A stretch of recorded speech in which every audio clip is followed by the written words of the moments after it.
Hare Krishna. So Srikrishna భగవానుడు యదువంశీయులందరినీ ప్రభాస తీర్థానికి పంపించినటువంటి దానికి కారణం ఏమిటి అనేటువంటి విషయాన్ని గ్రహించినటువంటి ఉద్ధవుడు మాత్రం ప్రభాస తీర్థానికి వెళ్లకుండా శ్రీకృష్ణ భగవానుడి దగ్గరికి వెళ్ళడం అనేటువంటిది జరిగింది. తన ఉద్దేశం ప్రకారంగా శ్రీకృష్ణ భగవానుడు ఉన్నంత కాలము యదువంశానికి లేదు అనంటే ద్వారకకి వచ్చేటువంటి ప్రమాదం అనేటువంటిది ఏదీ లేదు. కానీ కృష్ణుడే స్వయంగా ద్వారకి ప్రమాదం ముంచి ఉంది కాబట్టి బ్రతకాలి అని అనుకున్న వాళ్ళందరూ ద్వారకలో ఉండకూడదు అని చెప్పారు అని అంటే శ్రీకృష్ణ భగవానుడు అంతర్ధానం అయ్యేటువంటి సమయం ఆసన్నమైంది. ఎవరెవరైతే యదువంశీయులు ద్వారకలో మరణించకూడదు, బయటికి వెళ్లి మరణించాలి అని శ్రీకృష్ణ భగవానుడు అనుకున్నారో వాళ్ళు మాత్రమే బయటికి పంపబడ్డారు.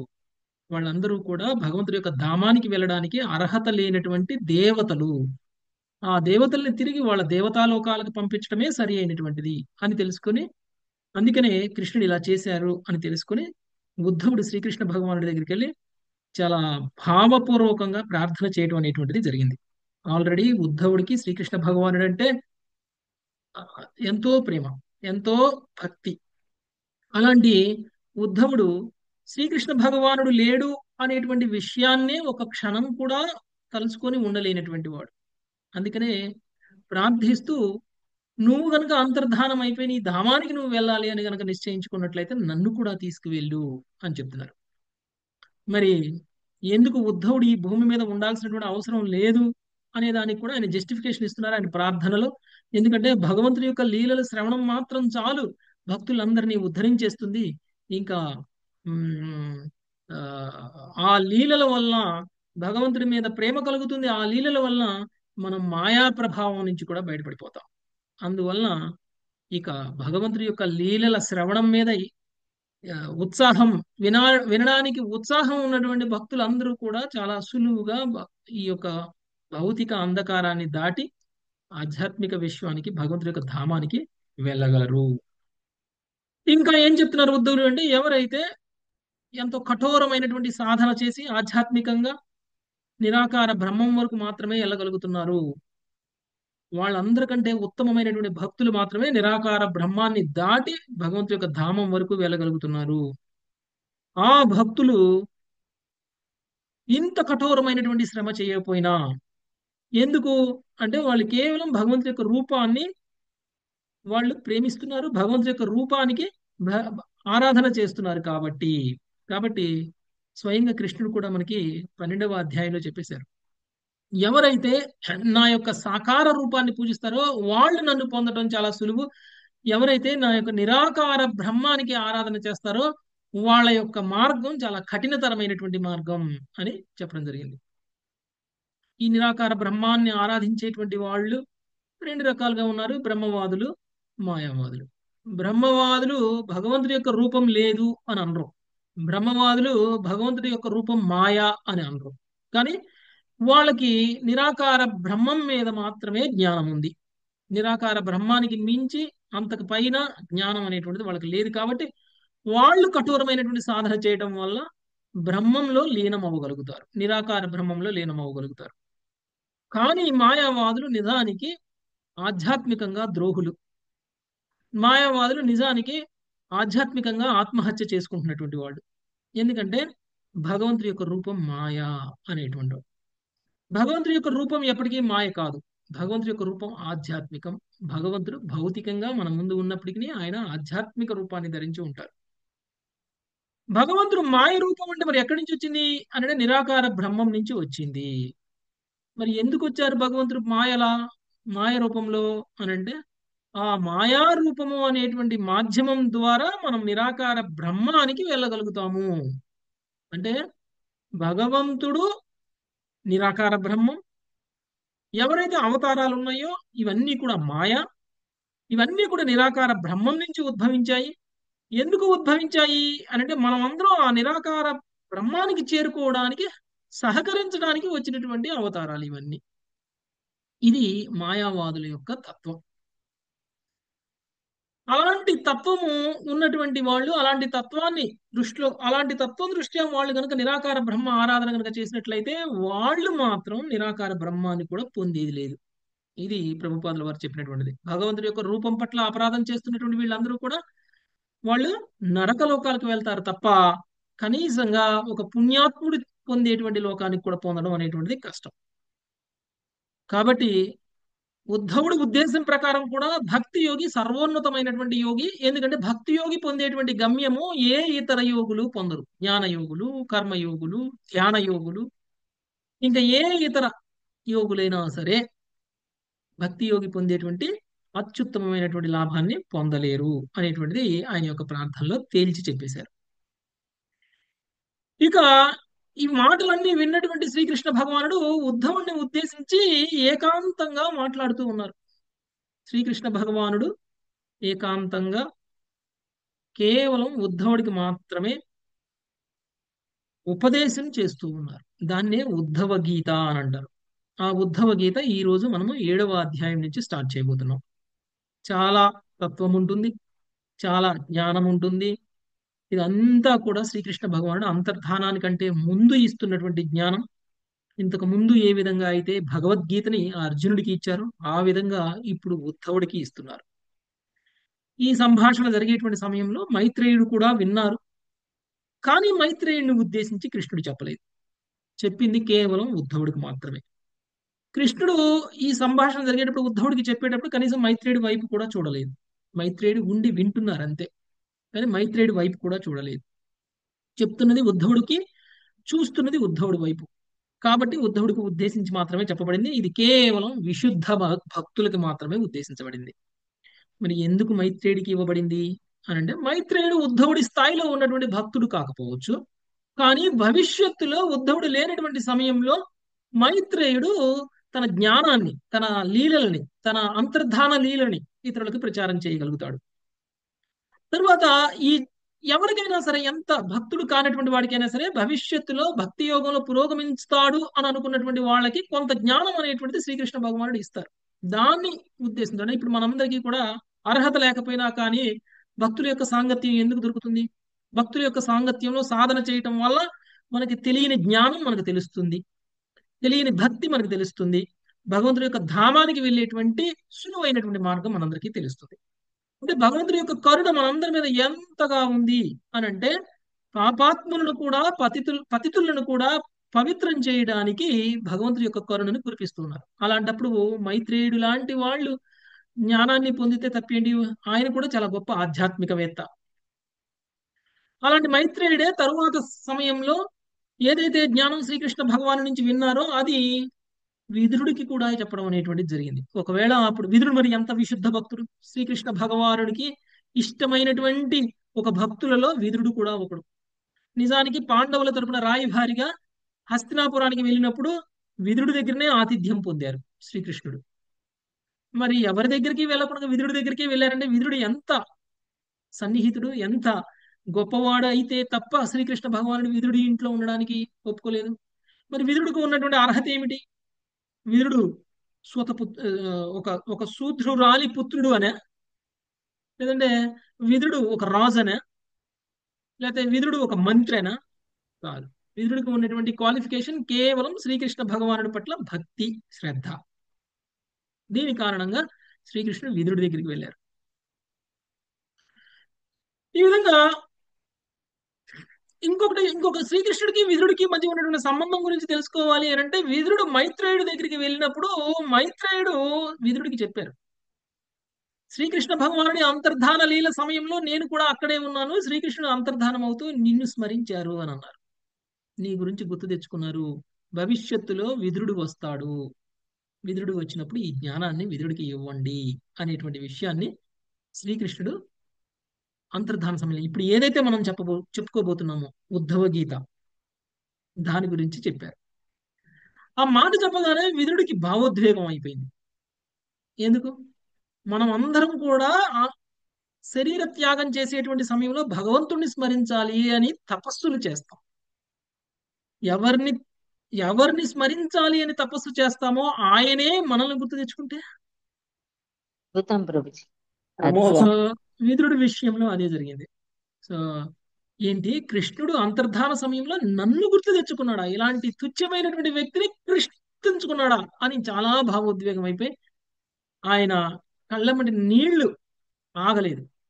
ఎంతో భావోద్వేగంతో ఆయన ఎంతో ఏడవడం అనేటువంటిది జరిగింది విదురుడు. అంటే విదురుడికి కృష్ణుడికి మధ్య ఉన్నటువంటి సంబంధం. ఇందుకోసమే మైత్రేయుడు విన్నారు. లేకపోతే మైత్రేయుడు వినేవాళ్ళు కాదు. ఎందుకంటే విదురుడు ఉద్ధవుడి దగ్గరికి వెళ్ళి నాకు జ్ఞానం ఇవ్వు అని అనలేరు. ఎందుకంటే విదురుడికి ఉద్ధవుడు పుత్రుడు సమానుడు, పుత్ర సమానుడు. పుత్రుడి దగ్గర నుంచి జ్ఞానం తీసుకోవడం అంటే కొంచెం కష్టం. పుత్రుడికి దండవత్ ప్రణామం చేయడం, పుత్రుడికి గౌరవాన్ని ఇవ్వడం, పుత్రుడిని గురువుగా భావించడం కొంతవరకు కష్టతరమైనటువంటి విషయం. అందుకనే అంతర్ధాన లీలని విదురుడికి తెలియజేయడానికి ఇంకొక వ్యక్తి కావాలి, ఉద్ధవుడు కాకుండా. ఆయనే మైత్రేయుడు. మరి మైత్రేయుడు ఎవరు?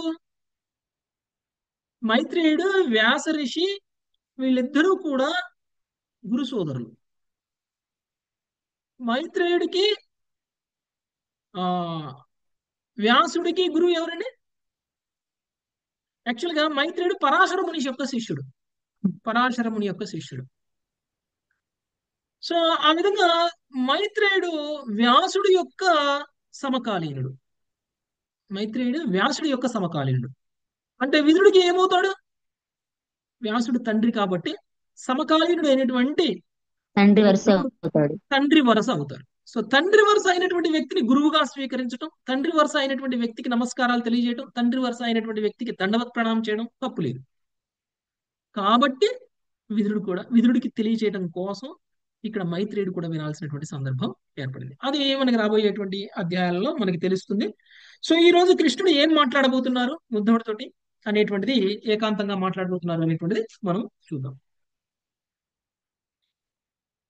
ఓకే. ఆ సునీత మాతాజీ. శ్రీ భగవానువాచ श्रीभगवानुवाच యథాత్తమం మహాభాగా తచ్చికీర్షితమేవ మే तत्थमां महाभागा तच्चिकीर्षितमेव मे బ్రహ్మభవో లోకపాలా స్వర్వాసం స్వర్వాసం మేభికాంక్షిణః ब्रह्मा भवो लोकपाला స్వర్వా సమ్మేభికాంక్షిణః. భావం: భగవానుడు పలికెను, ఓ మహాభాగా ఉద్ధవ, ధరణిపై నుండి యదువంశమును ఉపసంహరించుటకు వైకుంఠమునందలి నా వాసమునకు తిరిగి వెడలుటకు గల నా కోరికను నీవు చక్కగా వెల్లడి చేసితివి. ఈ విధంగా బ్రహ్మ రుద్రాది లోకపాలురు వైకుంఠధామమునకు తిరిగి విచ్చేయుమని ఇప్పుడు ప్రార్థించుచున్నారు. భాష్యము: భౌతిక జగత్తునందలి స్వర్గలోకములలో ప్రతి దేవతకు ఒక ప్రత్యేక వాసం ఉన్నది. విష్ణు భగవానుడు ఒకప్పుడు దేవతల్లో ఒక్కనిగా భావించబడినను అతని ధామం వైకుంఠమే. దేవతలు మాయారాజ్యమునందలి విశ్వపాలకులు, కానీ విష్ణు మాయకు పలు ఇతర శక్తులకు ప్రభువై ఉన్నాడు. విష్ణు భగవానుని మహోన్నత వాసము అతని అల్పసేవి అయిన మాయాదేవి యొక్క రాజ్యమునందు ఉండదు. విష్ణు భగవానుడు సకల దేవతలకు పరమ ప్రభువు. దేవతలందరూ అతని విభిన్న అంశములు. అల్పజీవాత్ములైనందున దేవతలు పరమాయాశక్తి ప్రభావంలో ఉందరు. కానీ విష్ణువు సర్వదా మాయకు పరమనియామకుడే ఉన్నాడు. దేవదేవుడు సమస్త అస్తిత్వమునకు నిధి మూలము అయి ఉన్నాడు. భౌతిక జగత్తు భగవానుని తేజోమయమైన నిత్య ఆధ్యాత్మిక లోకం యొక్క మసక ప్రతిబింబమై అయి ఉన్నది. ఆధ్యాత్మిక లోకమునందు ప్రతిదియు అనంత సౌందర్యయుతము ఆనందమయమునై ఉండును. విష్ణు భగవానుడు పరమ సత్యము. ఏ జీవుడును అతనితో సమానుడు గాని అతికుడు గాని కాజాలడు. భగవానుడు తన అద్వితీయమైన విష్ణుతత్వ కోవకే చెంది ఉండును. ఇతర ప్రధాన జీవులు లేదా అసాధారణ జీవులందరూ అతని నుండి తమ స్థానములను శక్తులను పొందుదురు. పుట్టతుదకు స్వయంగా విష్ణువే శ్రీకృష్ణ భగవానుని స్వామి ఉన్నాడు. శ్రీకృష్ణుడి అన్ని విష్ణుతత్వములకు జీవతత్వములకు ఆది మూలమై ఉన్నాడు. ఈ విధంగా అతడే సర్వాధారుడు. Thank you Prabhu. సో భగవానుడు పలికారు. ఏమని అంటున్నారు అని అంటే, భగవంతుడు మనసులో ఉన్నటువంటి ఆలోచన ఏదైతే ఉందో అది భక్తుడికి తెలిసిపోయింది. ఎవరికి తెలుస్తుందండి? ఇప్పుడు మీరున్నారు, మీరు ఏదైనా పని చేస్తున్నారు అని అంటే మీ మనసులో ఉన్నటువంటి ఆలోచన ఏమిటి అనేటువంటిది మీకు చాలా సన్నిహితులైనటువంటి వాళ్ళకి తెలిసిపోతుంది. మనం ఏదైనా ఒక మాట మాట్లాడకముందే ఏం మాట్లాడబోతున్నాడు మనము అనేటువంటి విషయం మన కుటుంబ సభ్యులకు తెలుస్తుంది కదా. సో సో వాళ్ళకి తెలుస్తుంది, నేను మాట్లాడుతున్నాను అనుకోండి, నేను సరదాగా మాట్లాడుతున్నానా, సీరియస్ గా మాట్లాడుతున్నానా అనేటువంటి విషయం మా పిల్లలకి, మా భార్యకి తెలుస్తుంది. అది బయట వాళ్ళతో అదే మాట మాట్లాడేమనుకోండి, వాళ్ళు ఏమనుకుంటారు, సరదాగా మాట్లాడుతున్నారా సీరియస్ గా మాట్లాడుతున్నారా అనేటువంటి విషయం వాళ్ళకి అర్థం కాదు. అంటే ఎంత సన్నిహితంగా ఉంటే అంత ఎక్కువగా మనకు తెలుస్తుంది అవతల వాళ్ళ గురించి. నీ గురించి ఎవరికి ఎక్కువగా తెలుస్తుంది? నీకెంత తెలుసో అంత నీ గురించి ఇంకెవరికి తెలుస్తుంది? అంటే నీకు ఎంత క్లోజ్ గా ఉన్నారని నీ మనసుని నీ హృదయాన్ని కూడా రీడ్ చేసిన వాళ్ళు ఎవరైనా ఉంటే వాళ్ళకి తెలుస్తుంది. మరి భగవంతుడి గురించి ఎవరికి తెలుస్తుందండి? భగవంతుడు చేసేటువంటి ప్రతి లీల యొక్క అంతరార్థం ఎవరికి తెలుస్తుంది? సన్నిహితులకి. చాలా సన్నిహితులు ఎవరు? విశుద్ధ భక్తులు. ఓకే, విశుద్ధ భక్తులకు మాత్రమే తెలుస్తుంది. వాళ్ళ లాంగ్వేజ్ వాళ్ళకి అర్థమవుతుంది. వాళ్ళు కోడ్ భాషలో మాట్లాడుకున్నా వాళ్ళకి అర్థమవుతుంది. సో ఆ విధంగా కృష్ణుడు ఎందుకు ఇలాంటి ప్రభాస తీర్థానికి పంపించేటువంటి లీల చేశారు అని అంటే, భగవంతుడు అంతర్ధానం అయ్యేటువంటి సమయం వచ్చింది అనేటువంటి విషయం ఉద్ధవుడికి అర్థమైంది. దానికి శ్రీకృష్ణ భగవానుడు ఉద్ధవుడిని అభినందిస్తున్నారు. నా మనసులో ఉన్నటువంటి కోరిక ఏదైతే ఉందో, వైకుంఠానికి తిరిగి వెళ్ళిపోవాలి అనేటువంటి కోరిక నువ్వు చాలా చక్కగా వెల్లడి చేశావు.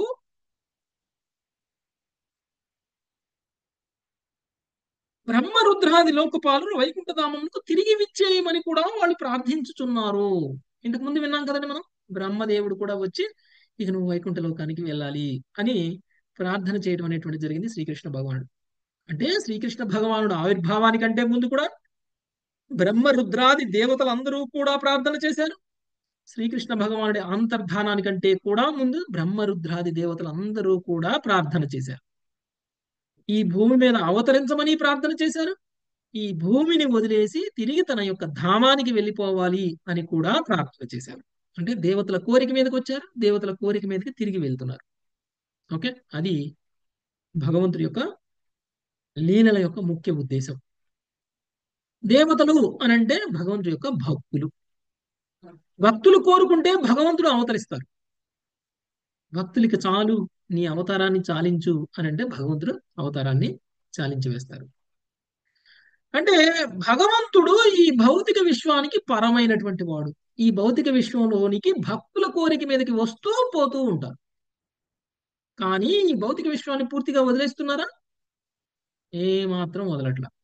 ఈ భౌతిక విశ్వంలో తను పరమాత్మ రూపంలో ఉన్నారు. ఎందుకంటే మన మీద దయ, మన మీద కరుణ చూపించడం కోసం, మనకి మార్గనిర్దేశనం చేయడం కోసం పరమాత్మ రూపంలో మనతోటి ఎప్పుడు కూడా ఉన్నారు. ఈ దేవతలు ఎవరైతే ఉన్నారో వాళ్ళు భగవంతుడు సృష్టించినటువంటి మాయా సృష్టిలో భాగం. ఏంటి మాయా సృష్టి? ఈ భౌతిక ప్రకృతి, ఈ భౌతిక విశ్వం. ఈ భౌతిక విశ్వం ఏదైతే ఉందో దాన్ని చూసి మనం చాలా అందంగా ఉంది, చాలా శక్తివంతులైనటువంటి దేవతలు ఉన్నారు, వాళ్ళు కూడా మనందరికీ కూడా అన్ని రకాల కోరికలు తీరుస్తున్నారు. కాబట్టి ఈ భౌతిక సృష్టి అంత అందం ఇంకా ఎక్కడా లేదు అని మనం అనుకుంటాం. నిజానికి ఈ భౌతిక సృష్టి ఆధ్యాత్మిక లోకం యొక్క ప్రతిబింబం. మనం చూస్తే పర్వతాలు, చెట్లు ఇవన్నీ కూడా నిజమైనటువంటివి. వాటి ప్రతిబింబం ఎప్పుడైతే నీళ్ళల్లో చూస్తామో, నీళ్లు కదలకుండా ఉన్నంతసేపు నీళ్ళల్లో చూసేటువంటి ప్రతిబింబం చాలా అందంగా ఉంది అనిపిస్తుంది. నిజానికి మనం అలాంటి డ్రాయింగ్లు కూడా వేయించుకుంటాం. డ్రాయింగ్స్ లో కూడా చూడండి, కింద నీళ్లు వేస్తారు, పైన పర్వతం వేస్తారు, పర్వతం యొక్క ప్రతిబింబాన్ని నీళ్ళల్లో వేస్తారు. నీళ్ళలో వేసినప్పుడు ఆ ప్రతిబింబం చూసి చాలా అందంగా ఉంది, చాలా అందంగా ఉంది అనుకుంటాం. అలానే పెద్ద పెద్ద హై రైజ్డ్ బిల్డింగ్స్ ఉంటాయి. హై రైజ్డ్ బిల్డింగ్స్ బయట చూడకుండా మనం నీళ్ళల్లో ప్రతిబింబంలో చూస్తే ఇంకా అందంగా కనిపిస్తుంది. కానీ ప్రతిబింబంలో కనిపించేటువంటిది నిజమైనదా? అశాశ్వతమైంది. కాదు ప్రభుజీ, ఒడ్డు మీద ఉన్నటువంటి నిజమైన బిల్డింగ్ లేకపోతే ప్రతిబింబం ఉంటుందా? ఉండదు. ఉండదు. అదే ఒక్కసారి ఆ నీళ్ళని ఇలా కదిలిచ్చామనుకోండి, నిజమైన బిల్డింగ్ ఉన్నా కానీ ప్రతిబింబం అందంగా కనపడదు మనకి కదా. అలానే ఈ భౌతిక విషయం ఎప్పుడైతే ఇలాంటి త్రిగుణాలు అనేటువంటి అలలతోటి ఎప్పుడైతే షేక్ అవుతుందో అప్పుడు ప్రతిబింబం ఎలా ఉంటుంది? కదిలిపోతుంది, అర్థం కాదు. ఆ ప్రతిబింబం మూలం ఏదైతే ఉందో మూలాన్ని సరిగా చూపించలేదు. అందుకనే త్రిగుణాలతోటి ప్రభావితులైనటువంటి వ్యక్తులు కదులుతున్నటువంటి నీళ్లలో చూసినటువంటి ప్రతిబింబం లాంటి ప్రతిబింబాన్ని చూస్తున్నారు. త్రిగుణాల ప్రభావం లేనటువంటి వ్యక్తికి చక్కగా నిశ్చలంగా ఉంటుంది మనసు.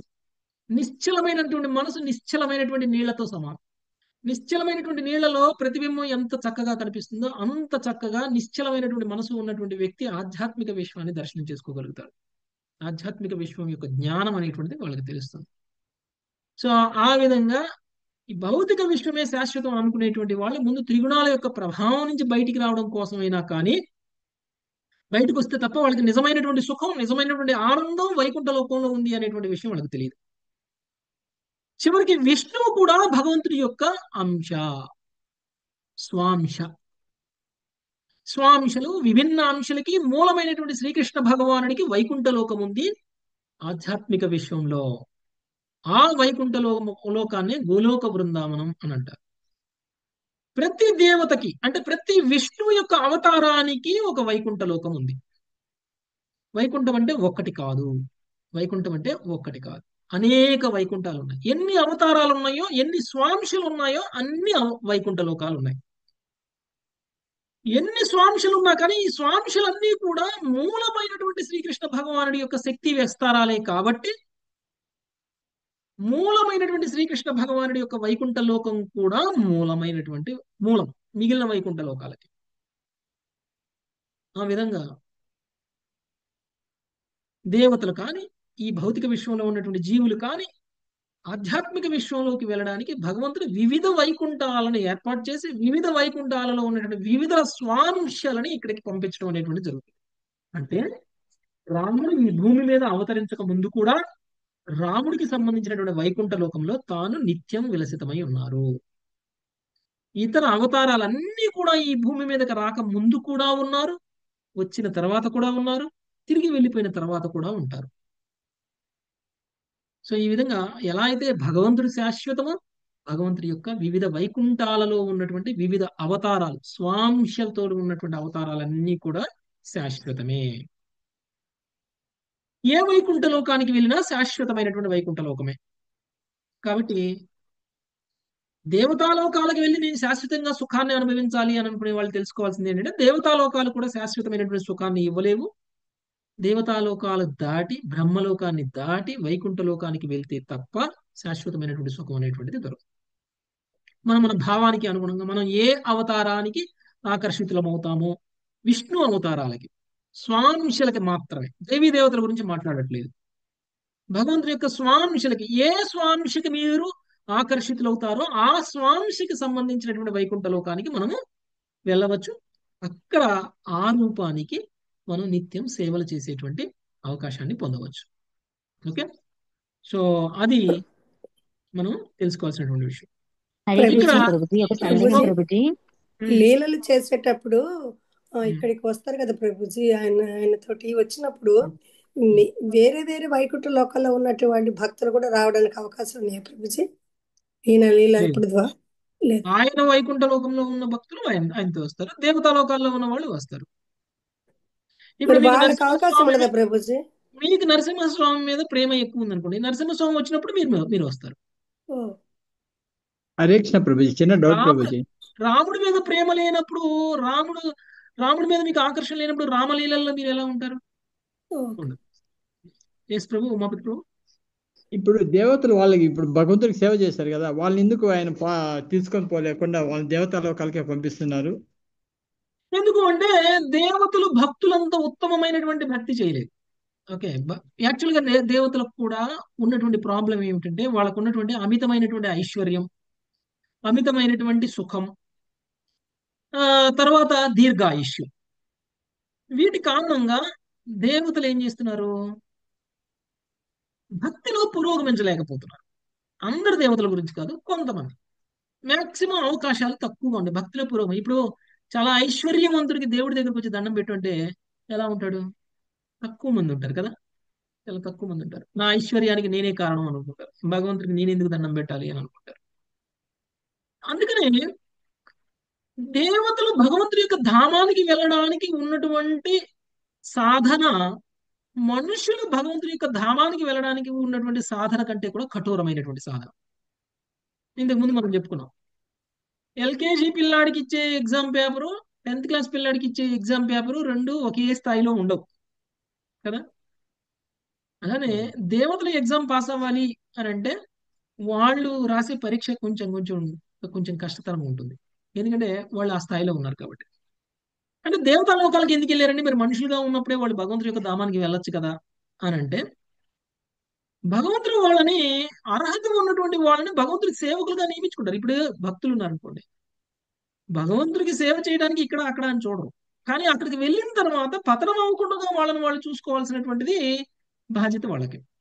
వాళ్ళకున్నటువంటి ఐశ్వర్యంతో, వాళ్ళకున్నటువంటి సుఖాల సంతోషాలతోటి పతనం చెందే స్థితిలో ఉండకూడదు. ఇప్పుడు ఇంద్రుడు ఉన్నారు చూసారా? ఇంద్రుడు ప్రతిసారి నా సింహాసనం నా సింహాసనం అని అంటారు. ఇదంతా భగవంతుడి లీలలో భాగమే. అయినా అంటే సింహాసనాన్ని చూసుకొని, అధికారాన్ని చూసుకొని, అధికారానికి ఎప్పుడైతే అటాచ్మెంట్ వచ్చేస్తుందో, దేవతలకి వాళ్ళకు ఉన్నటువంటి పొజిషన్కి అటాచ్మెంట్ ఉంది. వాళ్ళకున్నటువంటి ఆ వాళ్ళకున్నటువంటి పాత్ర ఏదైతే ఉందో, అంటే ఇప్పుడు నేను వాయుదేవుడిని, చూడండి మాకు మీద పంటగా ఉంటుంది. నేను ఉన్నటువంటి వాయుదేవుడు నేను లేకపోతే మొత్తం స్తంభించిపోతుంది అని ఎప్పుడైతే అనుకుంటాడో ఆయనలో మిథ్యాగర్వం అనేటువంటి స్టార్ట్ అయినట్టు. సూర్యుడు నేను లేకపోతే ఈ లోకం ఉండదు అని అనుకున్నారు అనుకోండి, ఆయనకి మిథ్యాగర్వం ఉన్నట్టు. అంటే వాళ్ళు వాళ్ళ సేవలను సక్రమంగా చేస్తున్నంతసేపు ఏం ప్రాబ్లం లేదు. ఇప్పుడు దేవతలు వెళ్ళరా అంటే వెళ్తారు. కానీ ఆ దేవతల పొజిషన్లోకి వేరే భక్తుల్ని తీసుకొస్తారు భగవంతుడు. వచ్చినప్పుడు వాళ్ళు కూడా వెళ్తారు. కానీ వాళ్ళకి దీర్ఘాయుషు, దీర్ఘ సాధన కొంచెం కష్టతరమైనటువంటి ప్రొసీజర్. ఓకే ప్రభు. లక్కీగా ఏంటంటే మనుషులకి కలియుగంలో ఉన్నటువంటి మనుషులకి ఈజీ ప్రాసెస్ ఉంది. అంత ఈజీ ప్రాసెస్ వాళ్ళకి లేదు కాబట్టి దేవతల సైతం మానవులుగా అవతరించి, కలియుగంలో మానవులుగా అవతరించి భగవంతుడి యొక్క ధామానికి వెళ్ళడానికి షార్ట్ కట్ రూట్ అనుకుంటారు. ఓకే ప్రభుజీ. హరే కృష్ణ ప్రభుజీ. ఇప్పుడు రాముల వారి వైకుంఠంలో ఉన్న వాళ్ళు గోలోక బృందావనానికి వెళ్ళడానికి అవకాశం ఉంటుందా ప్రభుజీ? మరి ఎందుకు వెళ్ళాలి అని అనుకుంటున్నారు? రాముడు ఈ వైకుంఠంలో ఉన్న వాళ్ళు గోలోక బృందాన్ని వెళ్ళాలి. రాముడి మీద ప్రేమ ఉంది, రాముడికి సేవ చేయాలి అని అనుకున్న వాళ్ళు గోలోక బృందానికి వెళ్ళి ఏం చేస్తారు? అంటే ఇద్దరి మీద ప్రేమ ఉంటే ఇద్దరి మీద ప్రేమ అనేది కష్టం మాట. ఒకరి మీద ఎక్కువ ఉంటుంది. రాముల వారి మీద ఉంది కాబట్టి అక్కడికి వెళ్ళారు కదా ప్రభుజీ. అంతే కదా. అంటే ప్రభుజీ అన్ని అవతారాలు ఆయనే అనేసి తెలుసుకుంటే ప్రభుజీ అక్కడికి వెళ్ళక, అంటే ఆయన లీలల కోసం వచ్చారు అని తెలుసుకొని అప్పుడు కృష్ణుడి మీద ప్రేమ పెరగాలి మీకు. అన్నిటికీ మూలం కృష్ణుడే అని తెలుసుకున్నప్పుడు కృష్ణుడి మీద ప్రేమ పెరగాలి. అప్పుడు కృష్ణుడు. ఇంకొక లక్ ఏంటో తెలుసా? చైతన్య మహాప్రభు మీద ప్రేమ పెరిగింది అనుకోండి, కృష్ణుడి మీద ప్రేమ లేదు, రాముడి మీద ప్రేమ లేదు, ఇతర అవతారాల మీద ప్రేమ లేదు, కానీ చైతన్య మహాప్రభు మీద ప్రేమ ఉంది అనుకోండి, వాళ్ళు ఎక్కడికి వెళ్తారు? గోలోక బృందావనానికి.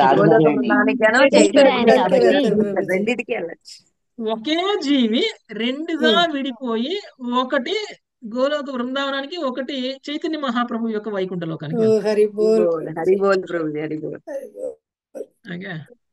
అది బోనస్ అన్నమాట మనకి. Bonus, by one get one. ఆయన చైతన్యులు ఉండేది ఇంకా ఆయనే కదా ప్రభుజీ. అంటే చైతన్య మహాప్రభువుకి కృష్ణుడికి తేడా లేదు, మిగిలిన అవతారాలకి కృష్ణుడికి తేడా ఉంది, కానీ చైతన్య మహాప్రభువుకి కృష్ణుడికి అన్ని రకాల తేడా లేదు. స్వయంగా కృష్ణుడే వచ్చారు. అందుకని చైతన్య మహాప్రభువు మీద ప్రేమ ఉన్న వాళ్ళు కృష్ణలోకానికి కూడా వెళ్తారు. సో నేను చైతన్య మహాప్రభువుకి ఆకర్షితున్నైతున్నా, నేను గోలోక బృందావనానికి వెళ్ళనేమో అని భయపడాల్సిన పని లేదు. ప్రభుజీ ఒక సందేహం ప్రభుజీ. ఇప్పుడు రామావతారము ఇంకా ఎన్నో అవతారాలు ఉన్నాయి కదా భగవానుడి. వాళ్ళు గనక ఇప్పుడు ఇక్కడ భూమి మీదకి వస్తారనుకోండి, వాళ్ళ యొక్క లీలలు చేయడానికి, అవతారం తీసుకోవడానికి వచ్చినప్పుడు ఆ లోకాల్లో వాళ్ళు ఉంటారా? వాళ్ళు ఉంటారు. వాళ్ళ లోకాల్లో వాళ్ళు ఉంటారు, ఇక్కడికి కూడా విస్తరిస్తారు. ఓకే, అందుకనే వాళ్ళ వైకుంఠ లోకాలలో వాళ్ళకి నిత్య లీలలు జరుగుతూనే ఉంటాయి. అక్కడ జరిగిన లీల ఇక్కడ జరిగింది, ప్రతిబింబం. అక్కడ జరిగిన లీల ఇక్కడ జరుగుతుంటది.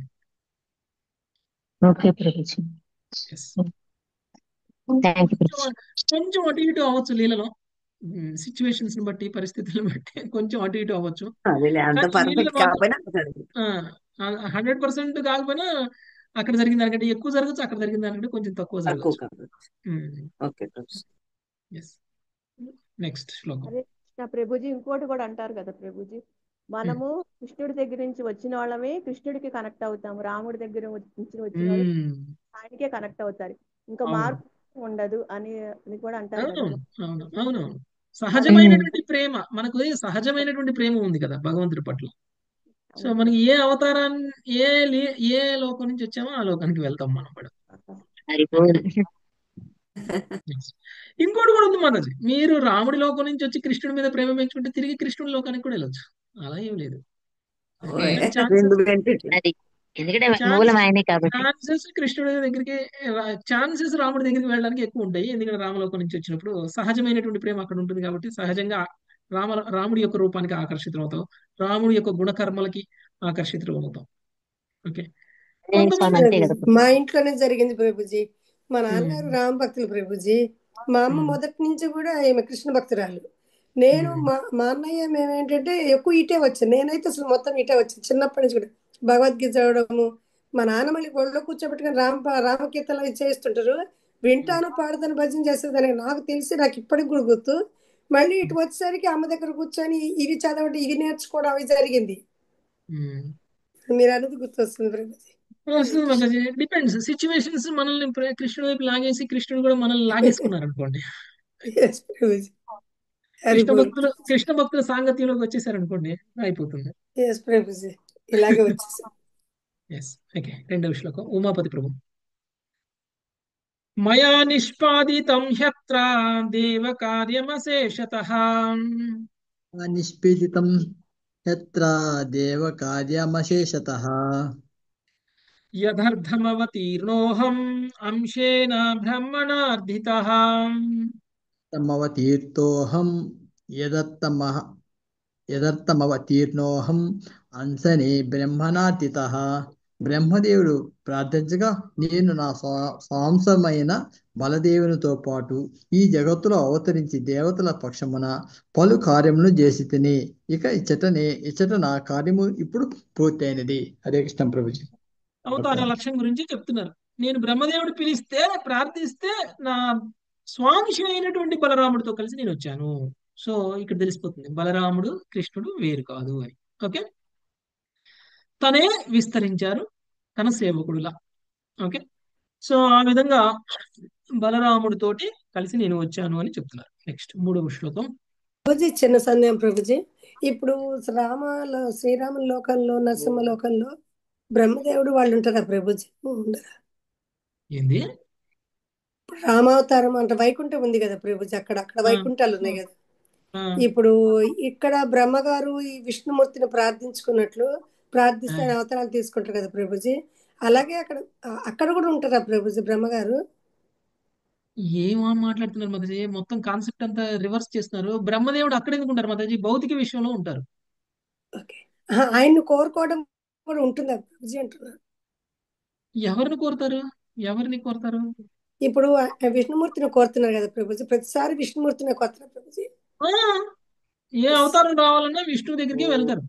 ఎస్, ఓకే, గేట్వే అన్నమాట విష్ణు అవతారాలకి. ఓకే, సింహద్వారం లాగా అనమాట. అవతారాలన్నీ విష్ణు దగ్గర నుంచి వస్తాయి. ఓకే, అంటే ఒక్కొక్క లోకానికి వెళ్ళి కోరడం అట్లా ఉండదు మాతాజీ, లేకపోతే ఒక్కొక్క లోకంలో ఒక్కొక్క బ్రహ్మ ఉండరు. ఓకే, అదే భౌతిక ప్రభుజీ, విశ్వానికి అదే క్లారిఫై ఒక భౌతిక విశ్వానికి ఒక బ్రహ్మ ఉంటారు. ఓకే,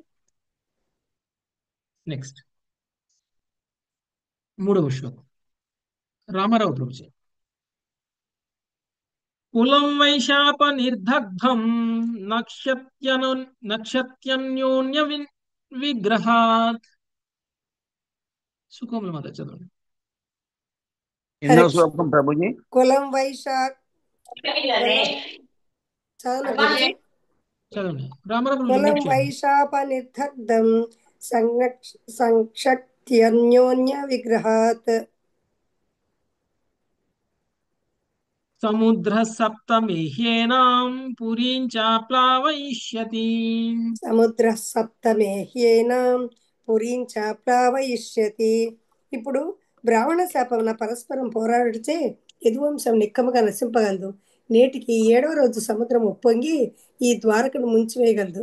ప్రభుపాదుల వారి భాష్యం. భౌతిక జగత్తుతో తాధ్యాత్మం విడిచి వెంటనే ఆత్మానుభవంలో స్థిరుడవు కమ్మని ప్రస్తుత శ్లోకము. రాబో శ్లోకంలో శ్రీకృష్ణ భగవానుడు ఉద్ధవునికి సూచించుచున్నాడు. యదువంశం వాస్తవంగా శ్రీకృష్ణునిచే నశింపజేయబడలేదనియో, కేవలం బ్రాహ్మణ చాపం చదివి లోక దృష్టిని తొలగింపబడినదనియో శ్రీల శివ గోస్వామి తెలిపారు. అట్లే భగవంతుని నిత్యధామమైన ద్వారకను సముద్రం ఎన్నడను ముంచివేయలేదు. అయినప్పటికీ ఆ దివ్యపురమునకు గల బాహ్య మార్గము సముద్రముచే కప్పువేయబడగా కలియుగమందలి మూర్ఖజలకు ఆ నగరము చేరరాని అగును. ఈ విషయము ఈ స్కందంలో తదనంతరం వివరింపబడినది. యోగమాయచే భగవానుడు తన రూపము, ధామము, సామాగ్రి, లీలలు, పరివారములను వెల్లడి చేర్చును. తగిన సమయంలో అతడు వాటినన్నింటినీ లౌకిక దృష్టి నుండి తొలగించును. భ్రమితులైన బద్ధజీవులు భగవాన్ ఆధ్యాత్మిక శక్తిని సంశయించినను శుద్ధ భక్తులు అతని దివ్యమగు ఆవిర్భావ అంతర్ధానములను నేరుగా తెలుసుకొనగలరు. అవి భగవద్గీత యందు జన్మకర్మచమే దివ్యమేవన్ అని చెప్పబడినది. భగవాని దివ్య స్వభావమును గురించిన ఈ పరిపూర్ణ జ్ఞానమును మనుషుడు శ్రద్ధతో అంగీకరించినచో నిశ్చయముగా భగవద్ధామమునకు వెడలి శ్రీకృష్ణుని నిత్య పార్షుడు. హరే కృష్ణ. సో ఈ శ్లోకంలో శ్రీకృష్ణుడు ఏం చెప్తున్నారు అని అంటే, బ్రాహ్మణ శాప కారణంగా యదువంశం మొత్తం కూడా నాశనం అవుతుంది. వాళ్ళలో వాళ్ళు కొట్టుకొని, వాళ్ళలో వాళ్ళు పరస్పరం పోరాటం చేయడం వల్ల నశిస్తారు అని చెప్తున్నారు. అలానే ఈ రోజు నుంచి 7 రోజుల లోపల 7వ రోజు కల్లా ఈ సముద్రం అంతా ఉప్పొంగి ద్వారకని ముంచివేయగలదు అని చెప్తున్నారు. అంటే ఇంకా 7 రోజుల సమయం ఉంది ద్వారకకి. ఈ లోపల ద్వారక మునిగిపోతుంది. ఇక్కడ మనం అర్థం చేసుకోవాల్సింది, ద్వారక నాశనం అయిపోయిందా, ద్వారకలో ప్రళయం ఏర్పడిందా, ద్వారక ఇంకా లేదా అంటే కాదు. ద్వారక ఇప్పుడు ఉంది, అప్పుడు ఉంది. ద్వారక ఎప్పుడూ ఉంటుంది. ఓకే, ద్వారకను నాశనం చేయడం ఎవరి వల్ల కాదు. అభేద్యమైనటువంటి ద్వారకనే అభేద్యమైనటువంటిది అంటారు. ఎవరు దాన్ని ఛేదించలేరు. అలాంటిది ద్వారక. మరి అలాంటి ద్వారకని ఇప్పుడు ఎందుకు లేదు అంటే, మన కళ్ళకి కనపడకుండా ద్వారకకి వెళ్ళేటువంటి మార్గాన్ని సముద్రం నీళ్లతో కప్పివేశారు. ద్వారక ఉంది, కానీ ద్వారకకి మనం వెళ్ళలేము. ఓకే, సముద్రం లోపలికి వెళ్ళి ఏదో శిథిలాలు చూసినంత మాత్రాన ఆ శిథిలాల్లోనే ద్వారక ఉంది అని కాదు. ఆ శిథిలాలు మాత్రమే కాదు ద్వారక, ఇంకా ఉంది ద్వారక. అది మనకు కనపట్టల్లా. సముద్రం పూర్తిగా క్లోజ్ చేసేసింది అనమాట. బాహ్యంగా అంటే బయట నుంచి ద్వారకకి వెళ్ళడం అనేటువంటిది సాధ్యం కాకుండా వాటర్ కవర్ చేసేసింది. ఓకే, సో ఈ విధంగా ద్వారకని కప్పివేయడము అనేటువంటిది ద్వారక నశించడం కాదు అని చెప్తున్నారు. ఇదంతా కూడా భగవంతుడి ఏర్పాటు. కాబట్టి యోగమాయతోటి భగవంతుడు దేన్నైనా కానీ వ్యక్తం కాకుండా చేసేస్తారు. యోగమాయతోటి భగవంతుడు దేన్నైనా కానీ మళ్ళీ తిరిగి వ్యక్తపరుస్తారు కూడా.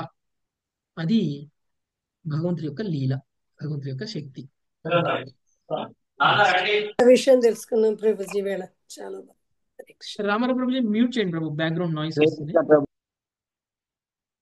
నెక్స్ట్ సర్వరాధ్య మాతాజీ 4వ శ్లోకం. యర్హ్యేవాయం మయా త్యక్తో లోకోయం నష్టమంగళః. హరే కృష్ణ ప్రభుజీ ధనోత్నము. యహేవాయం మయా త్యక్తో లోకోయం నష్టమంగళః. భవిష్యత్యచిరాత్ సాధ్యో కలినాపి నిరాకృతః. భవిష్యత్ చిరాత్ సాధు కలినాపి నిరాకృతః. సాధు పురుషుడా ఉద్ధవ, త్వరలోనే నేను ఈ లోకము త్యజింపనున్నాను. అంతటా కలియుగంచే ముంచివేయబడి ధరణి సర్వమంగళ విహీనమగును. రూపాదుల వారి భాష్యం. కొంత వ్యవధి పిమ్మటే ఉద్ధవుని తన నిత్యధామమునకు తీసుకొని వచ్చుటకు శ్రీకృష్ణుడు యోచించను. ఉద్ధవుని యందు అసాధారణముగా ఆధ్యాత్మిక గుణములు ఉన్న కారణమున విశుద్ధ భక్తి యోగ స్థితికి అరుదించినట్లు ఇతడు సాధు పురుషుల్లో భగవత్ సందేశమును ప్రచారం కావించుటయందు అతనిని నియోగించవలెనని దేవదేవుడు వాంఛించెను. అయినను అతడు క్షణమైనను భగవత్ సాంగత్య రహితుడు కాబోడని భగవానుడు ఆశ్వాసం మొసగను. అంతేగాని ఉద్ధవుడు తన ఇంద్రియమును పరిపూర్ణమును నియంత్రించి ఉన్నందున అతడెన్నడూను ప్రకృతి గుణములచే ప్రభావితుడు కాబోడు. ఈ రీతిగా భగవద్ధామమును తీసుకొని వచ్చుటకు ముందు భగవానుడు విశేషమగు రహస్యకారం నెరవేర్చుటకే అతనికి శక్తి ప్రదానం కావించెను. భగవాన్ని పరమోన్నత స్థితి గుర్తించబడని చోట వ్యర్థముగు మానసిక కల్పనము అత్యంత ప్రాధాన్యము సంతరించుకొనును. మరియు పరిపూర్ణ వేదజ్ఞాన శ్రవణమనడి సునిశ్చిత సురక్షిత పదము కల్పనల అలజడులచే కప్పబడిపోవును. ప్రస్తుత సమయంలో ముఖ్యముగా పాశ్చాత్య దేశంలో వేల కొద్ది విషయములపై కోట్ల కొలది పుస్తకం ముద్రింపబడుచున్నవి. ఇంతటి కల్పనలు కోకొల్లలుగా పుట్టుకొచ్చినను మానవ జన్మ గురించి అత్యంత ప్రాథమిక విషయం గురించి అనగా నేనెవ్వరిని ఎక్కడ నుండి వచ్చాను, నేను ఎక్కడికి వెళుతున్నాను, ఆత్మ అంటే ఏమిటి, భగవంతుడు అంటే ఏమిటి అనే విషయముల గురించి జనులు ఇంకనూ అజ్ఞానంలోనే ఉన్నారు. దేవదేవుడు శ్రీకృష్ణ అసంఖ్యాక మనోహర లీలలకు నిధి. ఆ విధముగా అతడు అసంఖ్యాకముగా ఆనంద వైవిధ్యమునకు మూలమై ఉన్నాడు. నిజమునకు అతడే నిత్యానంద సాగరము. భగవంతుని ప్రేమయుత సేవ ద్వారా లభించడి సహజానందము నిత్యాత్మకు లోపించినప్పుడు ప్రకృతి అతడు ముంచివేయబడు భ్రమితుడగును. ఒక వస్తువు మంచిది ఇంకొకటి చెడ్డది అని తలుచుచు అతడు నిస్సహాయముగా ఇంద్రియ భోగం వెంట పరుగుదీయును. ఏది మంచిది ఏది చెడ్డది అనే నిర్ణయం నిరంతరం మార్చివేచుండును. ఆ విధంగా అతనికి సుఖశాంతి లభించకుండును. నిరంతరమును చింతామగ్నునిపై ఉండి అతడు జన్మమృతి జరా వ్యాధుల రూపములై క్రూరమైన ప్రకృతి నియమములచే పదే పదే పీడితుడవుచుండును. ఈ ప్రకారము బద్ధజీవుడు దుర్భాగ్య ప్రతీక అయినట్టి కలియుగంలో జన్మించుటకు తగిన వాడగును. అది వరకే పలు క్లేశముల్లో అనుభవించిన జీవులు కలియుగంలో నిర్దయగా పరస్పరం కలహించదు. కలియుగంలో మానవుడు క్రూరత్వంతో కూడిన హింసాపరులే కబేళాలలో కోట్ల కాల అమాయక పశువులు వధించుచుందరు. పెద్ద ఎత్తున యుద్ధంలో చెలరేగి లక్షల సంఖ్యలో మానవులు స్త్రీలు బాలులను శీఘ్రమే నశించిపోవచ్చుందరు. జీవుడు భగవంతుని ఆధిపత్యం గుర్తించినంత వరకు నిస్సహాయముగా మాయాబంధంలోనే నిలిచిపోవను. మాయా విముక్తుడవుటకు అతను విభిన్న పరిష్కారములు కల్పించనను ఆ పరిష్కారము కూడా మాయా సృష్టిలే కనుక అవి ఆ బద్ధాత్మని విడుదల చేయజాలకుండును. కలియుగమును విడిచి భగవద్ధామును పొమ్మని తరువాతి శ్లోకంలో శ్రీకృష్ణ భగవానుడు విశేషముగా ఉద్ధవునికి హెచ్చరింపనున్నాడు. కలియుగమున ఇప్పుడు జన్మించిన వారు కూడా ఈ ఉపదేశం పట్ల శ్రద్ధ చూపి సచ్చిదానంద జీవనముకై భగవాన్ నిత్యధామునికి వెడలటకు వెంటనే అవసరమైన కార్యములు చేయవలెను. భౌతిక జగత్తు ఏనాడునూ సుఖమయ స్థానం కాదు. విశేషంగా ప్రస్తుత కలియుగ భయానక రోజుల్లో ఎంత మాత్రము కానే కాదు. Thank you Prabhuji. Hare Krishna. Hare Krishna. So ఉద్ధవుడు విశుద్ధ భక్తుడు. భగవంతుడు నేను నా అవతారాన్ని చాలించబోతున్నాను అనేటువంటి విషయాన్ని చెప్తున్నారు. నేను ఈ లోకమును త్యజించనున్నాను అని చెప్తున్నాను. ఎప్పుడైతే భగవంతుడు ఈ లోకాన్ని త్యజిస్తున్నారో అప్పుడు కలియుగం ఆరంభమవుతుంది. అంటే భవిష్యత్తులో కలియుగము అనేటువంటిది రాబోతుంది. కలియుగ జనుల పరిస్థితులు ఎలా ఉంటాయి, కొన్ని సిమ్టమ్స్ మనము ఇంతకు ముందే చదువుకున్నాం. మొదటి స్కందంలోనే చదివాం. కలియుగంలో జనులు ఎలా ఉంటారు. పరీక్ష మహారాజు ఎపిసోడ్లోనే మనము కలియుగంలో ఎలాంటి పరిస్థితులు ఉంటాయి అనేటువంటిది. మరి అలాంటి లోకంలో అలాంటి యుగంలో జ్ఞానం ఎలా ఉండబోతుంది? భగవంతుడికి సంబంధించినటువంటి తత్వం ఒక్కొక్కరు ఒక్కొక్క రకంగా రాసేటువంటి మనుషులు ఏర్పడతారు. ఒక ప్రామాణికమైనటువంటి తత్వాన్ని ఇష్టం వచ్చినట్లు వక్రీకరించి వాళ్ళ మనోకల్పనలతోటి అనేక పురాణాలు అనేక శాస్త్రాలు రాసేటువంటి జనులు పెరుగుతారు. మాయావాదం, లేకపోతే భగవంతుడు నేనే అనడం, లేకపోతే ఆత్మే పరమాత్మ అనడం, లేకపోతే ఇంక ఏది అన్నా కానీ భగవంతుడికి సంబంధించినటువంటి సత్యం అనేటువంటిది మారదు. మరి ఇలాంటి పరిస్థితుల్లో భగవంతుడి యొక్క విశుద్ధ భక్తుడు ఎవరో ఒకళ్ళు ఉండి భగవంతుడికి సంబంధించినటువంటి తత్వాన్ని ప్రచారం చేయాలి. అలా జరగకపోతే భగవంతుడు అంతర్ధానం అయిపోయిన తర్వాత మొత్తం కూడా సర్వమంగళ విహీనమైపోతుంది. అందుకు భగవంతుడు ఉద్ధవుడిని ఎంచుకుంటున్నారు. నిజానికి ఉద్ధవుడు విశుద్ధ భక్తులే. భగవంతుడి యొక్క ధామానికి భగవంతుడితో పాటు వెళ్ళిపోవచ్చు. మిగిలినటువంటి భక్తులు వెళ్ళిపోయినట్లే భగవంతుడితో పాటు ఉద్ధవుడు కూడా వెళ్ళిపోవచ్చు. మనం అందరం అనుకోవచ్చు. వెళ్ళిపోయిన వాళ్ళందరూ ఉద్ధవుడు కంటే గొప్ప భక్తులు కాబట్టి వాళ్ళు వెళ్ళిపోయారు. వాళ్ళ స్థాయిలో ఉద్ధవుడు లేడు కాబట్టి ఆయన ఇంకా భూమి మీదనే ఉన్నారు, భగవద్ధామానికి వెళ్ళకుండా. ఈవెన్ భగవంతుడు అంతర్ధానమైన తర్వాత కూడా అని ఎవరైనా అనుకోవచ్చు. కానీ నిజానికి భగవంతుడు ఎంచుకొని ఆయన్ని ఉంచారు అనంటే వెళ్ళిన వాళ్ళకంటే ఉత్తమ భక్తుడు అని అర్థం. ఆయనకు మాత్రమే అర్హత ఉంది. భగవంతుడు లేనప్పుడు కూడా మాయ ప్రభావంలో రాకుండా ఉండగలడు అని. మిగిలిన వాళ్ళు ఉంటారో ఉండరో అని డౌట్. ఓకే, భగవంతుడు లేనటువంటి సమయంలో తన భక్తులు, ఇతర భక్తులు కనుక ఈ భూమి మీదనే కనుక ఉండి ఉన్నట్లయితే, రాబోయేటువంటి కలియుగాన్ని కనుక ఎదుర్కొన్నట్లయితే వాళ్ళ మీద మాయ ప్రభావం లేకుండా వాళ్ళను వాళ్ళు రక్షించుకోగలరు అనేటువంటి నమ్మకం కృష్ణుడికి ఉండాలి కదా. ఉద్ధవుడి మీద ఉన్న నమ్మకం మిగిలిన వాళ్ళ మీద లేదు. అందువల్ల కూడా ఉద్ధవుడు ఉండిపోయారు. రెండవది, ఈయన విశుద్ధ భక్తుడు కాబట్టి, భగవంతుడి మీద ప్రేమ ఉంది కాబట్టి, భగవంతుడి గురించి నిజమైనటువంటి తత్వాన్ని ప్రచారం చేయటంలో ఈయన సక్సెస్ అయినంతగా ఎవరు సక్సెస్ అవ్వరు. అందుకనే మీరు చూడండి, పాశ్చాత్య దేశాలకి వెళ్ళి ప్రచారం చేయాలి అని ప్రయత్నం చేసినటువంటి ఎంతో మంది సాధు పురుషులు విఫలమయ్యారు. వాళ్ళందరూ అక్కడ ప్రెసిడెంట్ తోటో లేకపోతే అక్కడ మినిస్టర్ తోటో ఫోటోలు తీసుకొని వచ్చారు తప్ప లక్షల మంది భక్తులని, కోట్ల మంది భక్తుల్ని తయారు చేయలేకపోయారు. ఎవరు తయారు చేశారు? ప్రభుపాదుల వారు తయారు చేశారు. ఎందుకు తయారు చేశారు? కేవలం ప్రభుపాదుల వారికి కృష్ణుడి పట్ల ప్రేమ, భక్తి ఉంది కాబట్టి. అంటే మన దగ్గర ప్రేమ, మన దగ్గర భక్తి అనేటువంటిది ఉంటే భగవంతుడి పట్ల మనం ప్రచారం చేసినప్పుడు మిగిలిన వాళ్ళకి ఆ భక్తి, ప్రేమ అనేటువంటిది వస్తుంది. మన దగ్గరే లేకుండా మనం ప్రచారం చేసామనుకోండి, మనలో ఉన్న భావమే అవతల వాళ్ళకి వస్తుంది, అంతకు మించి రాదు. అదేంటండి నేను ఎంత చెప్పినా వింటలేదండి అంటే తప్పు మందే. మా ఇంట్లో వాళ్ళండి నేను ఎంత చెప్పినా ఒక్క మాల కూడా చాంటింగ్ చేయట్లేదండి, పైగా నన్ను తిడుతున్నారండి అని అంటే ఇంకా మనం ప్యూరిఫై అవ్వాలి. మనం ప్యూరిఫై అయ్యి చెప్తే వాళ్ళు వింటారు. ఒకవేళ మనం చెప్పిన వాడు, ఇప్పుడు కొంతమంది కొంత స్థాయిలో ప్యూరిఫికేషన్ అయ్యారు. ఒకళ్ళు చెప్తే 10 మందికి చెప్తే ఒకళ్ళు వింటారు. కొంతమంది ఒకళ్ళకి చెప్పినా ఒకళ్ళు వినేస్తారు. ఇద్దరికి చెప్తే ఇద్దరు వింటారు. ప్రభుపాదుల వారు ఎవరికి చెప్పినా విన్నారు, ఎవరికి చెప్పినా మారారు. అంటే ప్రభుపాదుల వారు 100 మందిని మార్చగలిగితే మనం ఒక్కళ్ళు కూడా మార్చలేకపోతున్నాం. కారణం వినేవాళ్ళలో కాదు ప్రాబ్లం, చెప్పేవాళ్ళలో. చెప్పేవాళ్ళ భక్తి స్థాయిలో ఉన్నటువంటి మార్పు.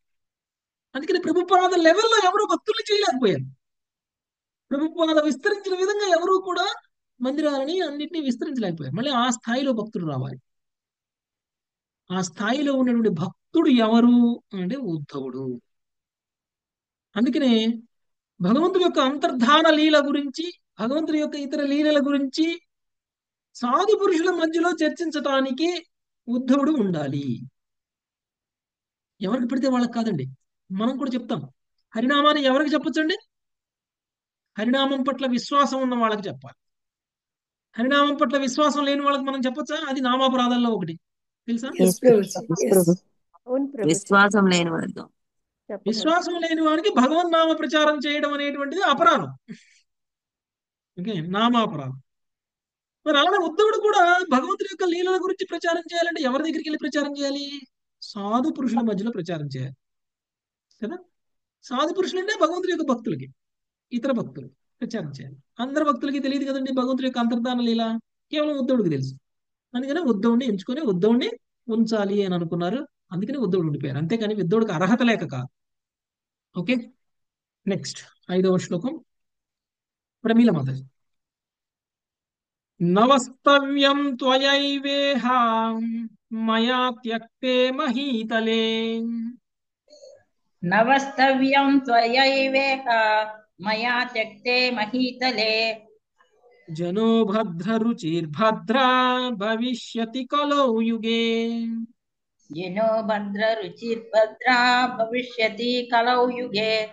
ప్రియమైన ఉద్ధవ, నేను ఈ జగత్తుని త్యజించిన పిమ్మట నీవిచట ఉండరాదు.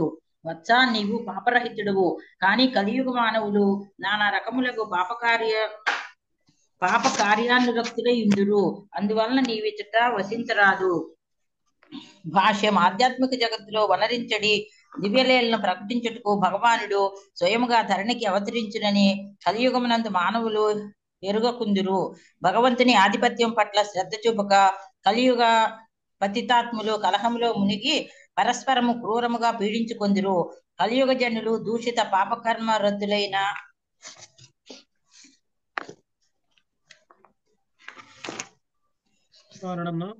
కారణమున సర్వదా కుపితులు, కాముకులు, భంగపడి వారు అయ్యుందురు. నిత్య ప్రవృద్ధమానమయ్యడి భగవత్ సేవలో నెలకొనటి భక్తులు కలియుగములో జీవించుట పట్ల ఎన్నడూ ఆకర్షితులు కారాదు. కలియుగమందు ధరణీవాసులు అజ్ఞానాంధకారముచే కప్పబడి ఉండి భగవంతునితో ఎటువంటి సంబంధము లేకుందరు. అందువలన కలియుగములో ధరణిపైనే ఉండిపోవద్దని శ్రీకృష్ణుడు ఉద్ధవునికి ఉపదేశించెను. యథార్థమునకు ఏ యుగములోను జీవులు భౌతిక జగత్తులో వెచ్చోటను ఉండరాదని భగవద్గీతలో ఆ దేవదేవుడు సకల జీవులకు ఉపదేశించి ఉండెను.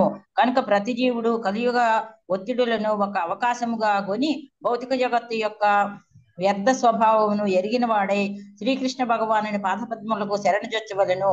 ఈ శ్రీ ఉద్ధవుని అనుసరించుచు అతడు శ్రీకృష్ణునికి శరణాగతుడై భగవద్ధామమునకు వెడలవలెను. హరే కృష్ణ ప్రభుజీ, దండోత్ ప్రణామం. ఓకే, భగవంతుడు ఏం చెప్తున్నారు? రాబోయేది కలియుగం. రాబోయేది కలియుగం. నేను ఈ జగత్తును త్యజించిన తర్వాత నువ్వు ఇచ్చట ఉండకూడదు వత్స. నీవు పాపరహితుడవు, కానీ కలియుగ మానవులు నానా రకములకు పాపకార్యములై పాపకార్య అనురక్తులై ఉందురు.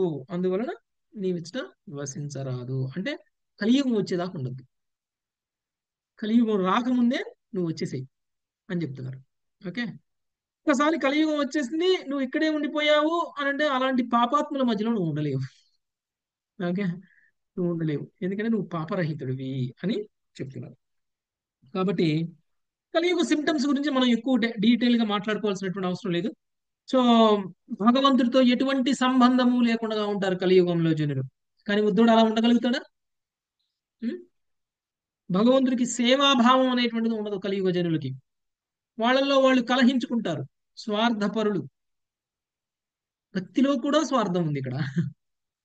నేను ఆమె కంటే పెచ్చు, ఆమె నాకంటే పెచ్చు అనేటువంటి ఒకళ్ళ మీద ఒకళ్ళకి ఈర్ష్య ఉన్నప్పుడు భక్తి అనేటువంటిది లేనట్లు. తోటి భక్తులని ప్రేమించలేనప్పుడు మనం భక్తిలో పురోగమించినట్లు. ఓకే, అంటే ఈర్ష్య ఎక్కువగా ఉన్నప్పుడు కృష్ణుని మీద ప్రేమ ఎలా ఉంటుంది? నటన అవుతుంది. కృష్ణుని ప్రేమించడం అనేటువంటిది నటన అవుతుంది. మనల్ని మనం ప్రేమించుకున్నంతగా మనం కృష్ణుని ప్రేమించాం. అందుకనే కొంతమంది భక్తుల్ని చూసి, లేకపోతే కొంతమంది భక్తుల మీద ఈర్ష్య, కొంతమంది భక్తుల మీద కోపం, కొంతమంది భక్తుల ఇవన్నీ ఉన్నాయి అని అంటే ఏంటి? నువ్వు నాకంటే గొప్ప ఏంటి? నువ్వు నేను నేను నీకంటే ముందు నేను భక్తిలోకి వచ్చాను, లేకపోతే నీకంటే నా తర్వాత ఎన్నో సంవత్సరాల తర్వాత నువ్వు భక్తిలోకి వచ్చావు, నువ్వు నువ్వు నాకంటే గొప్ప ఎలా అని ఇలాంటి ఈర్ష్యలు ఉంటాయి చూసారా? భక్తుల మధ్యలో కూడా ఉంటాయి ఇలాంటి ఈర్ష్యలు, ఈర్ష్య స్వభావాలు. ఇవన్నీ మనల్ని మనం పతనం చేసుకోవడానికే. ఇలాంటివన్నీ వదిలేసినప్పుడే నిజంగా భక్తులు అయినట్లు. ఇలాంటివన్నీ వదిలేయలేదంటే ఇంకా మనలో కల్మషాలు మిగిలిపోయి ఉన్నట్లు. కలియుగంలో జనులు భక్తులు కాకుండా ఉంటారు కాబట్టి భక్తులు కాని వాళ్ళకి ఇలాంటి గుణాలు ఇంకా ఎక్కువగా ఉంటాయి. కనీసంగా భక్తులైన వాళ్ళకి తగ్గుతాయి ఈ గుణాలు. భక్తిలోకి రాగానే, భగవంతుడి యొక్క నామస్మరణ చేయగానే, నామ జపం చేయగానే మనకి ఈ గుణాలు 80-90% తగ్గిపోతాయి. కానీ పూర్తిగా పోవాలంటే ఇంకా సాధన చేయాలి. ఒకప్పుడు భౌతికంగా ఉన్న వ్యక్తులతోటి ఇలాంటి ఈర్ష్యాద్వేషాలు ఉండేవి. ఇప్పుడు ఆధ్యాత్మికంగా ఉన్న వ్యక్తుల మధ్యలో మనకి ఈర్ష్యాద్వేషాలు, అంటే స్థాయి మారిపోయింది. ఇంతకు ముందు ప్రతి ఒక్కళ్ళతో ఉండేది, ఇప్పుడు కేవలం మనతో పోటీ పడేటువంటి భక్తుల మధ్యలో ఉంది. మనకంటే ఎక్కువ సాధన చేస్తున్నారు, మనకంటే ఎక్కువ పూజ చేస్తున్నారు, మనకంటే ఎక్కువ సమయం భాగవతం చదువుతున్నారు, మనకంటే ఎక్కువ తత్వం నేర్చుకుంటున్నారు, మనకంటే గొప్పగా ప్రీచింగ్ చేస్తున్నారు. నేను చెయ్యలేంది ఆమె చేస్తుంది. నేను 10 బుక్కులు డిస్ట్రిబ్యూట్ చేస్తే ఆమె 20 బుక్కులు డిస్ట్రిబ్యూట్ చేసింది. ఎవరు ఎన్ని బుక్కులు చేశారు అనేది కాదు భక్తి. ఒకటి చేసినా 100 చేసినా మన భావం ఏమిటి అనేటువంటిది భక్తి. మన భావంలో ప్రభుపాదుల వారు నా దగ్గరికి ఈ రోజు ఒక్కళ్ళనే పంపించారు కాబట్టి నేను ఒక్క బుక్నే డిస్ట్రిబ్యూట్ చేయగలిగా. అర్హత ఉన్నటువంటి వాళ్ళకి బుక్ దొరుకుతుంది, అర్హత లేనటువంటి వాళ్ళకి బుక్ దొరకదు. నా ప్రయత్నం నేను చేయాలి, మన ప్రయత్నం మనం చేయాలి. ఎంతమంది 10 బుక్కులు డిస్ట్రిబ్యూట్ చేసిన వాడు గొప్ప భక్తుడు, ఒకటే బుక్ డిస్ట్రిబ్యూట్ చేసిన వాడు తక్కువ స్థాయిలో ఉన్న భక్తుడు అని కాదు అక్కడ. ఓకే, నీకు తెలుసా ఈ రోజు నేను 20 చేశాను, నువ్వేం చేశావు అని అడిగారు అనుకోండి. నువ్వు 2 అయ్యో నీకు బుక్లు డిస్ట్రిబ్యూట్ చేయడం చేత కదా, నా దగ్గర రా నేను నేర్పుతా అని అన్నారు అనుకోండి. ఓకే, ఇలా ఉంటుంది కదండి సహజంగా. ఇలాంటి డిస్కషన్లు జరుగుతుంటాయి కదా. అంటే మనల్ని మనం గొప్ప వాళ్ళగా అనేసుకుంటున్నాం ఎక్కువ బుక్కులు డిస్ట్రిబ్యూట్ చేసాం కానీ. అది కాదు భక్తి అంటే. భావం అనేటువంటి సరిగా ఉండాలి. నేను నా ప్రయత్నం చేస్తున్నాను, భగవంతుడు నాకు ఇచ్చినటువంటి సేవ ఇది, ఈ సేవ నేను చేయడంలో సక్సెస్ ఫెయిల్యూర్ అనేది నాకు సంబంధం లేదు. 1 చేస్తానా 100 చేస్తానా నాకు సంబంధం లేదు. కానీ నేను సిన్సియర్ గా చేస్తాను, నా శక్తిలో ప్రయత్నం చేస్తాను. ఒక్కళ్ళే తీసుకుంటారా 100 మంది తీసుకుంటారా అనేది భగవంతుడి నిర్ణయం, నా నిర్ణయం కాదు. నా శ్రమ మాత్రమే నా బాధ్యత, అంతవరకు.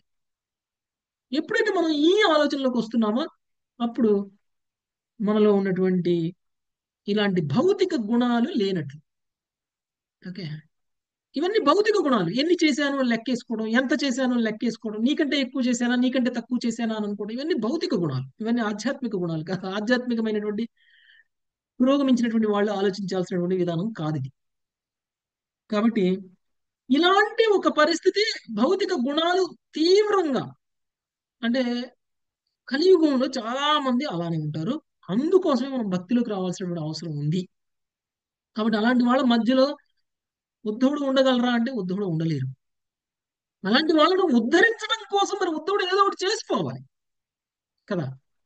అందుకని సాధు పురుషులకి నువ్వు ప్రచారం చేయి. మళ్ళీ వాళ్ళు సాధు పురుషులకు ప్రచారం చేయడం వల్ల ఏం లాభం అవుతుందండి అంటే, వాళ్ళు మళ్ళీ తిరిగి దాన్ని ప్రచారం చేస్తారు. పరంపరానుగతంగా ఆ జ్ఞానం అనేటువంటిది తరువాత తరాలకి అందుతుంది. అదే ఇంట్రెస్ట్ లేని వ్యక్తికి చెప్పామనుకోండి, నువ్వు చెప్పావులేవయ్యా అని ఆయన మనసులో పెట్టేసుకొని, లేదా ఆయనే సరిగా వినకుండా ఇంకెవరికి చెప్పకుండా అక్కడ పరంపర కట్ అయిపోతుంది కదా. ఇంట్రెస్ట్ ఉన్న వాళ్ళకి చెప్పాలి. చెప్పినప్పుడు వాళ్ళు ఏం చేస్తారు, 10 మందికి ఇంకా చెప్తారు. ఓకే, అది ఇక్కడ కాపుదాం Mataji. Thank you very much. Hare Krishna. 5 శ్లోకాలు చదువుకున్నాం. 6వ శ్లోకం నుంచి మళ్ళీ రేపు చదువుకుందాం. వంఛాకల్పతరుభ్యశ్చ కృపా సింధుభ్యేవ చ పతితానాం పావనేభ్యో వైష్ణవేభ్యో నమః. హరే కృష్ణ హరే హరే కృష్ణ కృష్ణ కృష్ణ హరే కృష్ణ హరే రామ హరే హరే రామ రామ హరే రామ రామ రామ రామ రామ హరే రామ హరే హరే. థ్యాంక్ యూ హరే ప్రభు. హరే కృష్ణ కృష్ణ. ప్రభుజీ, ధన్యవాదాలు. దండాలు కృష్ణ ప్రణామం ప్రభుజీ ప్రభుజీ. దండ ప్రణామం. Thank you very